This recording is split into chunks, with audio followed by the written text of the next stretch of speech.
So, I think it's safe to say I love the story and the lore of Destiny. It's kind of the big reason I've been around for nearly 10 years, ever since this franchise has launched. Fife, big part of my love with the story. He does great work, and recently he did a video about Eramis leaving the Sol system. If you guys don't know, the Sol system is our solar system, but she's leaving. She's going off into the stars to potentially find a significant other that she once had and potentially could be dead, could potentially be alive, yada yada. If she's going to experience a second great collapse or a second whirlwind in this case, she better off just go back to wherever. Now, she could be going to Reese, she could be going to a couple other settlements that were marked on the map on their journey to the solar system, yada yada yada.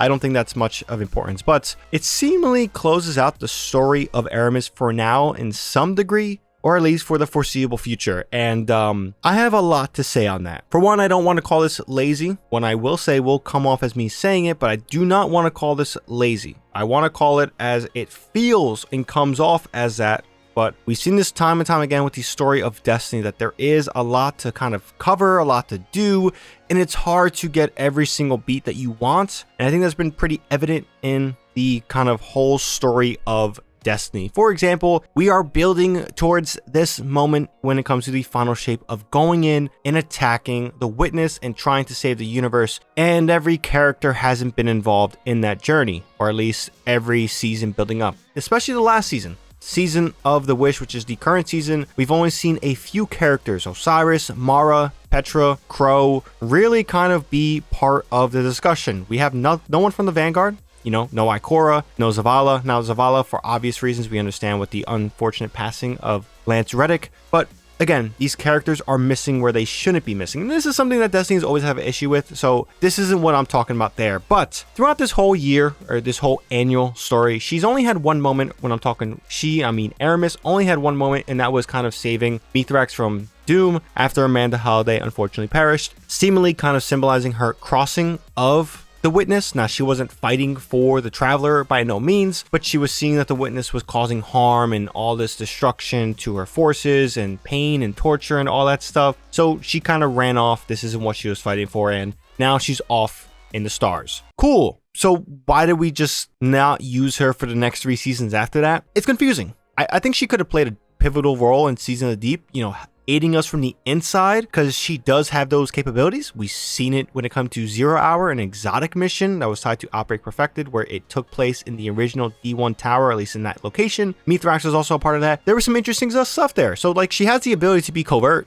We know that it's part of her character. So why wasn't she feeding us information with Ziva Wrath or the Witness and kind of aiding us in our journey to fight? Because she might not like the Traveler, but I'm sure she doesn't want the universe to end in this perfect shape, or at least final shape that the Witness so sees. She could have had some role when it came to Season of the Witch. No. And she certainly could have some role in Season of the Wish, but she did nothing. And her story concludes right now in a lore tab. And I don't know. She could come back. I'm not saying it's out of the realm of possibility, but this is a character that kind of represented the best part of Destiny when it came to just the circumstances and the gray area that it can tell. It's not really just black and white. We saw that with the Witch Queen expansion when they introduced, hey, the Traveler gave Savathun, who at this moment is our greatest enemy, power of the light, or the power to be a guardian. What the hell are you doing? So yeah, there was some gray to it, and we've seen kind of the Traveler was meant to touch, but the Hive were lied to and became the Hive via the Witness.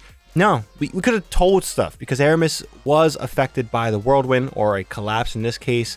She did witness the Traveler leaving, and one of the best moments in the history of Destiny was the Traveler leaving the last city and going into the atmosphere, and Eramis having the power of Rasputin at her fingertips, about to blow it up. Now, I don't think she was going to be able to, but there was that possibility, and she was trying to take out the Traveler. There is so much there to kind of grip with, and nothing. So I do hope this is kind of a lesson for the writing team, narrative team at Bungie, to kind of let's try to be a little bit more coherent with our storytelling. A major villain like Eramis kind of being thrown away like this is something we don't like to see. If people are going to say, oh, she can come up in the episodes. Yes, that is very much true. But so far we have images for the first 3 episodes. These are subject to change, but the first one symbolizes Vex, the second one symbolizes Scorn, and the final episode of that year symbolizes something with the Hive. So it's safe to say we have an understanding of where we're going with those episodes, and none of those seemingly will include Eramis or Mithrax. It's a little unfortunate. I understand the situations of the complexities of storytelling, especially in a live service model with the resources, yada yada yada, but yeah, I think Eramis is a lesson for the narrative team at Bungie to kind of be a little bit better, be a little bit more conscious, and try to incorporate more of our characters, whether it be lore tabs, whether it be kind of small one-off dialogues, whatever it may be, kind of include them into the fold, because I think the build up to the final shape has been not the best, and stuff like this kind of is reasons why it's not the best. Still excited for final shape, still excited for the conclusion. I still think that trailer that they released when they kind of got that like Avengers Endgame, this is all of us together style trailer was pretty dope, got me excited. I've been a massive fan of this franchise, but altogether I think like everyone else, I just want to see a little bit better stuff done with the story. I know not everybody cares about the story in Destiny, but for those of us that do, these are some of the complaints we have, and yeah, it just came off lazy. But let me know your thoughts on Eramis leaving like this. Is it unfortunate? Do you not care? Because I know some people just didn't care about Eramis, and I think they have their reasons why, and that's perfectly fine. I did. I like the story of Eramis. I like what she represented. So for me, unfortunate, but for you guys, it could be, who cares? Who gives a damn? Good riddance. But leave your thoughts down below. If you guys also enjoyed this video and found this video informative, definitely be sure to drop this video a like, helps out the video a ton. And for more content from me, be sure to hit that subscribe button and that bell to be notified when I do drop more videos, whether it's Destiny 2, Rainbow Six Siege, or Call of Duty, whatever it may be. Be sure to hit that bell to be notified for when those drop. But until then, I hope you guys have a good one. ShadowNinja here, and I'm out.